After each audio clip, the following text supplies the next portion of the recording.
différentes personnalités, c'est-à-dire le colonel Keith Nightingale, vous l'avez peut-être entendu déjà avant à la précédente cérémonie, qui est l'historien de la 82e Airborne, et aussi le commandant général de la 82e Airborne, le général Pat Ware, ici présent.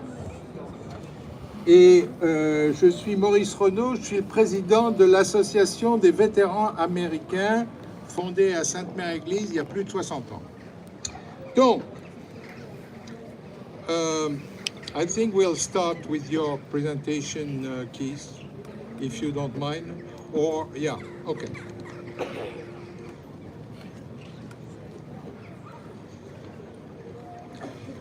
At the beginning of the Second World War, the concept of airborne was neither fully understood or exercised. The necessities of this war created a huge evolution in its practice. A practice that was not without showed that its practice came with a very great price for their excellence in final training capabilities. The numbers of killed in action on this plaque proves the point.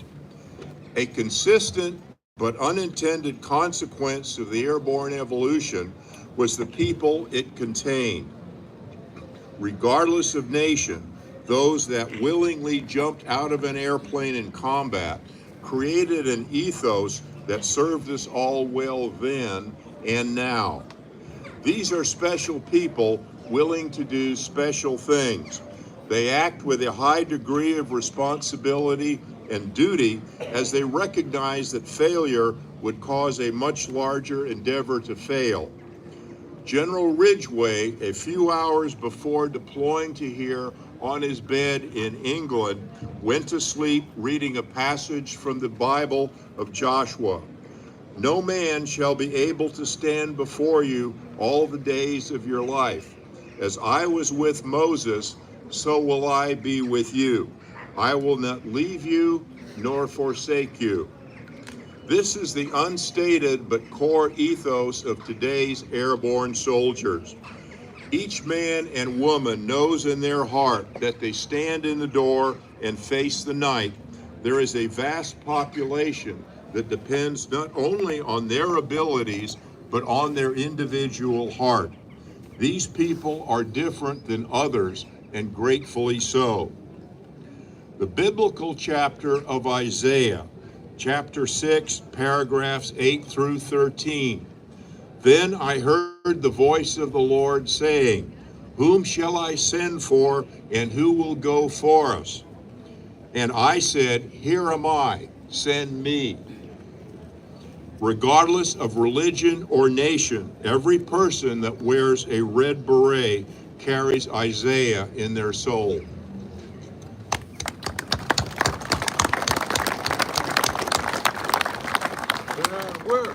So General Ware commande la 82e Airborne at Fort Bragg in Caroline du Nord. Et I'm just doing a little presentation of Fort Bragg. So, c'est sur 80 000 hectares la base. Et how many total paratroopers? 17,000. 17,000 paratroopers, and total of with their families? We got about 8,000 families. 8,000 families, so you see, it's a lot of people. Et il y a aussi les forces spéciales, Delta Force is there, right? Well, there's a lot of units there from across. Several units. Anyway, ils ont deux aéroports, l'un pour les hélicoptères, l'autre pour les avions, et ils ont même une autoroute qui fait plus d'1 kilomètre de long, comme entre Paris et Caen, et sur la base.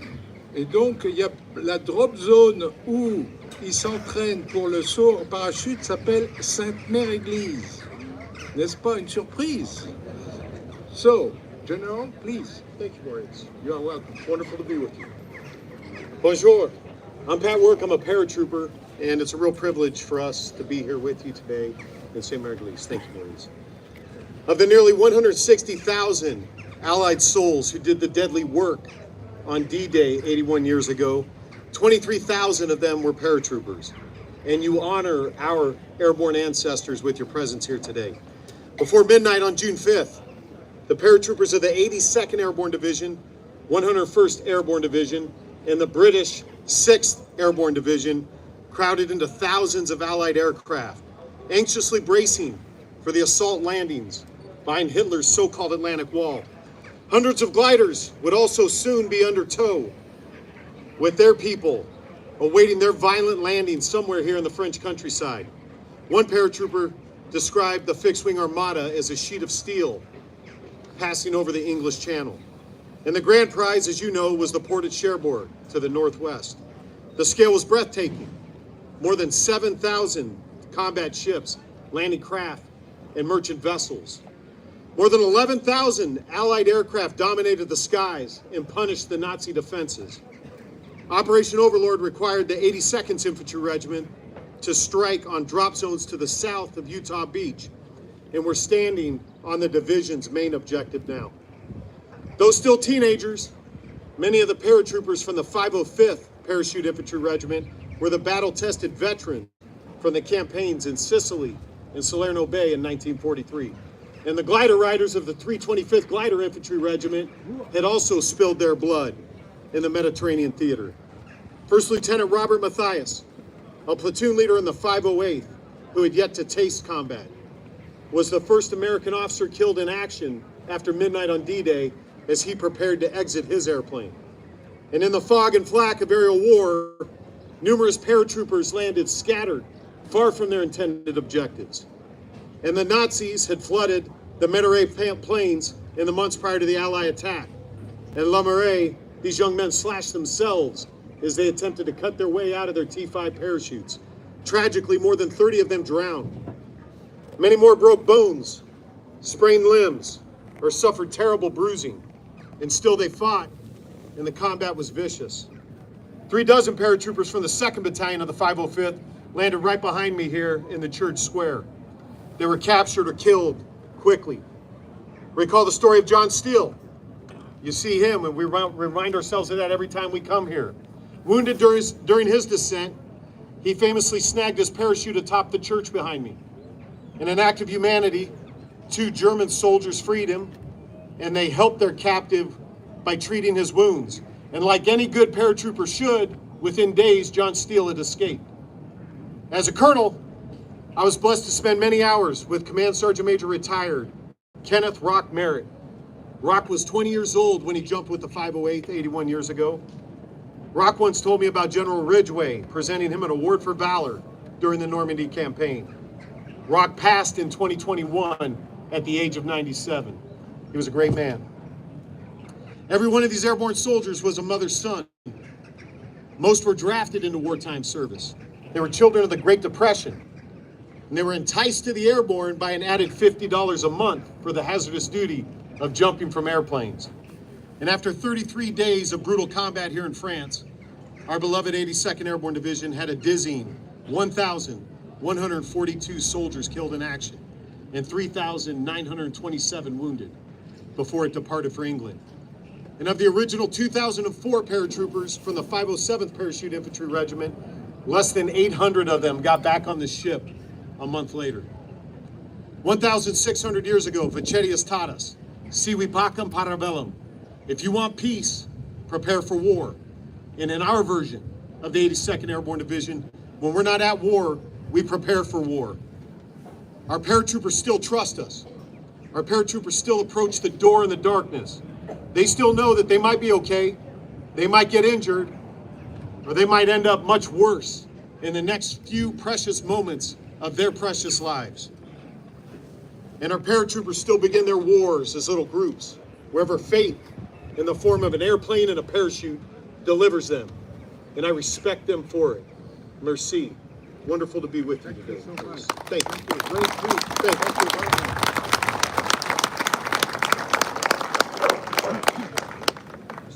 Bonjour, je suis honoré d'être ici et c'est un plaisir.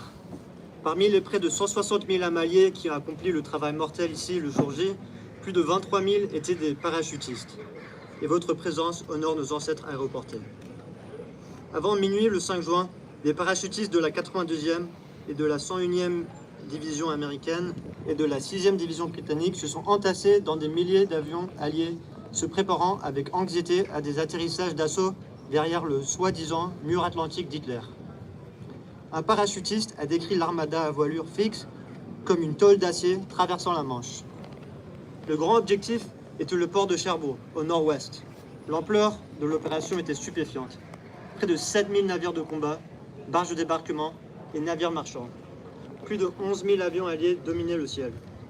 L'opération Overlord exigeait que les régiments d'infanterie de la 92e frappent comme des oiseaux de proie sur des zones de largage au sud des têtes de pont. Bien qu'encore adolescents, de nombreux parachutistes du 505e régiment parachutiste étaient des vétérans aguerris de la Sicile et de la baie de Salerne en 1943. Le lieutenant Robert Mathias, chef de section du 508e régiment, n'avant pas encore connu le combat, fut le premier officier américain tué au combat, après le minuit, le jour J, alors qu'il se préparait à sauter de son C-47. Dans le brouillard et les éclats de la guerre aérienne, de nombreux parachutistes ont atterri loin de leur objectif prévu. Les nazis avaient inondé des plaines de la Mörderei dans les mois précédant l'attaque alliée. Dans les marais, ces jeunes hommes se blessaient en se libérant de leur parachute T5. Tragiquement, plusieurs se sont noyés. Beaucoup d'autres se sont fracturés des os, se sont foulés des membres ou ont subi de terribles contusions. Pourtant, ils se sont battus et les combats furent acharnés. 3 douzaines de parachutistes du 2e bataillon du 505e ont atterri sur la place de l'église derrière vous, où ils furent capturés ou tués. Souvenez-vous de John Steele, un soldat de première classe qui s'est porté volontaire pour les forces aéroportées après les attaques de Pearl Harbor. Blessé lors de sa descente, il s'est accroché à son parachute. Dans un acte d'humanité, 2 soldats allemands l'ont libéré et soigné sa jambe blessée. Pourtant, John Steele s'est échappé quelques jours plus tard et a rejoint les Alliés, comme un véritable parachutiste. Chacun de ces soldats aéroportés était le fils d'une mère. La plupart ont été enrôlés pour servir en temps de guerre, enfants de la Grande Dépression, attirés par une prime de 50 $ par mois pour le devoir périlleux de sauter d'un avion. Après 33 jours de combats acharnés en France, la 82e division aéroportée combattait 1142 soldats tués et 3927 blessés lorsqu'elle est repartie pour l'Angleterre. Sur les 2004 parachutistes originaux du 507e, moins de 800 ont embarqué pour l'Angleterre un mois plus tard. Il y a 1600 ans, des gestes enseignés, civis pacem parabellum. Si tu veux la paix, prépare pour la guerre. Aujourd'hui, dans la 92e aéroportée, si nous ne sommes pas en guerre, nous nous préparons à la guerre. Nos parachutistes s'approchent toujours de la porte dans l'obscurité, sachant qu'ils peuvent s'en sortir indemnes, être blessés ou bien pire dans les prochaines minutes de leur précieuse vie. Ils commencent toujours leur guerre en petits groupes de parachutistes ou que les destins, sous la forme d'un avion et d'un parachute, les mènent. Et pour cela, je les respecte. Merci.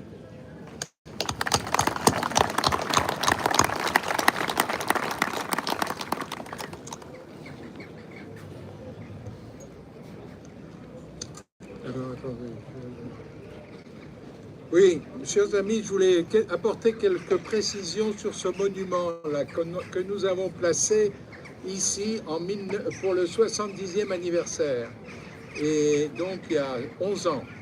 Et à notre connaissance, il est le seul en Normandie qui inclut toutes les forces parachutistes, c'est-à-dire la 82e Airborne, la 101e, les parachutistes anglais, canadiens, la France libre et SAS, c'est-à-dire les forces spéciales anglaises. Et on a trouvé important que les chiffres de leurs pertes, que ce soit tués ou blessés, apparaissent sur ce monument, parce qu'en général, ça reste abstrait.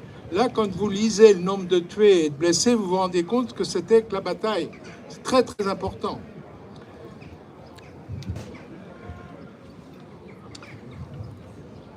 Nous avons inscrit sur ce monument les pertes, je viens de vous le dire, et notre association est fière de cette réalisation que nous avons complétée avec, auparavant d'ailleurs, avec l'exceptionnel site emblématique des parachutistes de la bataille du Pont de la Fière.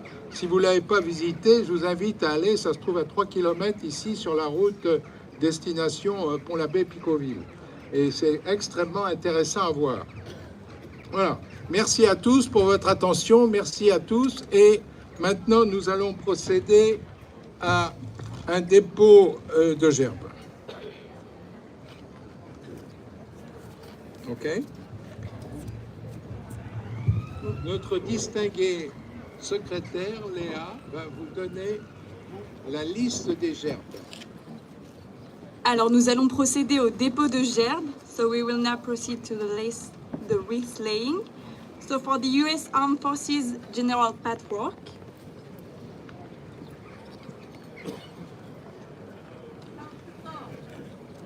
for the Gavin family, Chloe Gavin, for the American Legion, Daniel Siaffer, for Operation Democracy, Margaret Marchand, Maybe somebody else, no? pour France-États-Unis, French Riviera et Monaco, Thierry Chevalier et Christophe Bouton,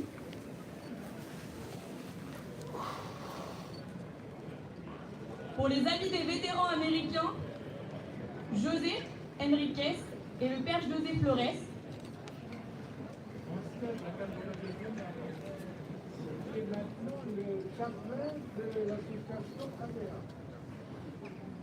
pour AVA Next Generation, Jack Morgan from Coxton Harbor et Lou de la MFR.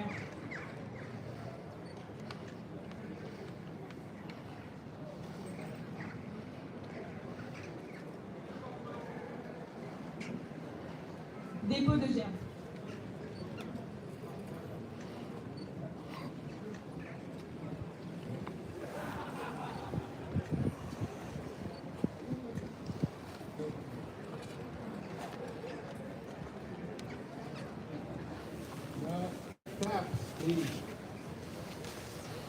Sonnerie en bas.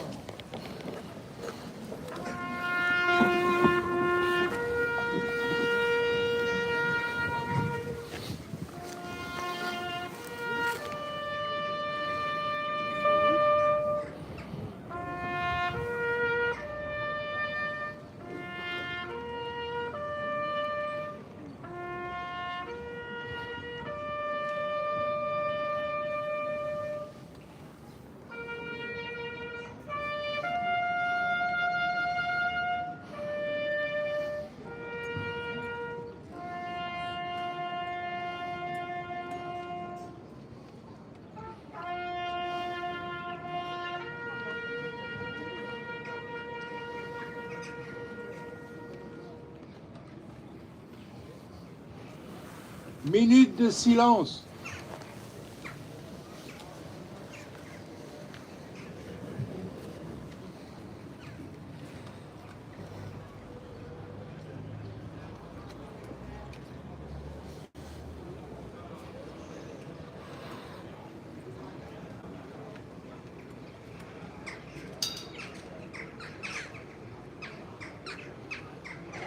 Thank you, merci.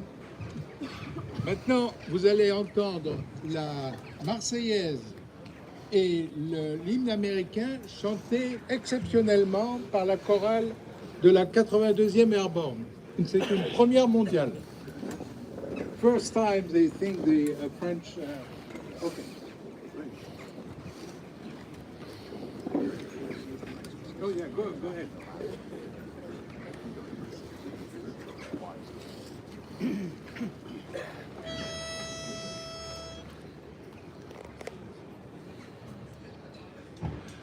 Oh, say, can you see by the dawn's early light what so proudly we hailed at the twilight's last gleaming, whose broad stripes and bright stars through the perilous fight o'er the ramparts we watched were so gallantly streaming, and the rockets rang well, the bombs were singing air.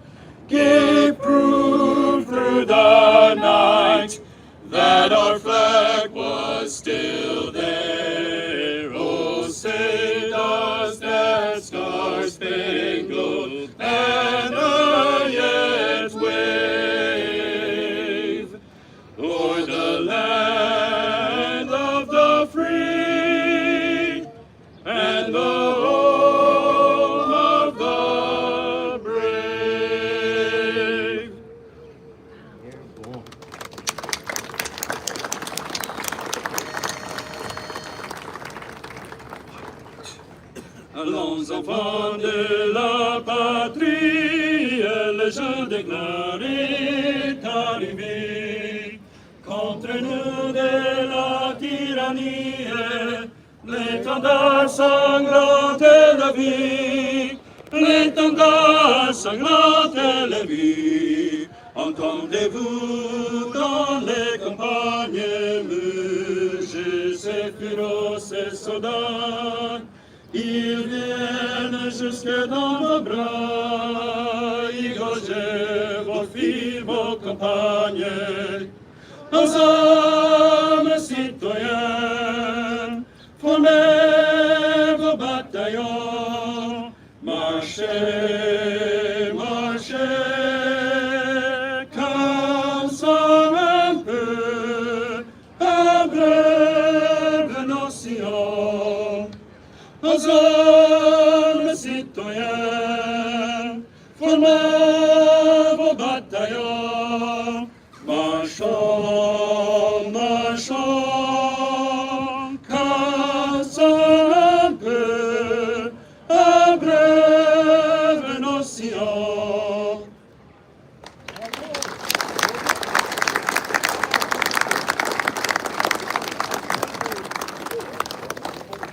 Ils ont tous les talents. Ce chœur de la 82e Airborne, c'est fabuleux. Alors maintenant, nous allons procéder par les autorités au remerciement des porte-drapeaux. You have to go and thank the flag carrier. Please, Mrs. Dorothy.